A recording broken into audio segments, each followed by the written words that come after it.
靚啲點啊？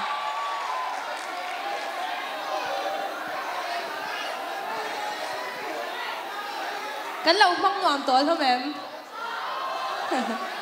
Lên đi để ra căn sáng. Si an si sang sông sẽ đi quăng anh thân dấu lòng sẽ phá ngô lê ya là phụ có sẽ tốt gì Mình lâu ai chỉ em một đêm mình gái cái xa lô giờ vui chỉ thấy em thằng em có thu lâu dinh dar có lâu để à thôi hay dàn dar có lâu để kinh cái mà mình về mi em thì hiện thật hai không thật lâu rồi thì lấy dấu lâu.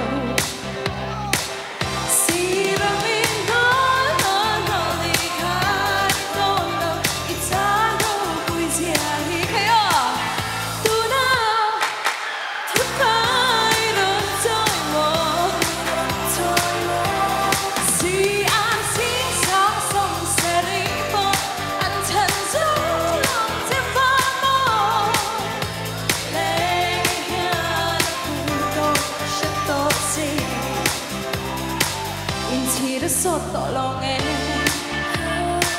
yêu là liam to cặp mắt mây nơi đây thì em phu nhân mỏi lâu mình lùi tiếng thon dài về bên nắng ấy đã đến cái này là về đi em thì hiện tại hai không lời còn đứng về mây cắt vai nữa.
Love it.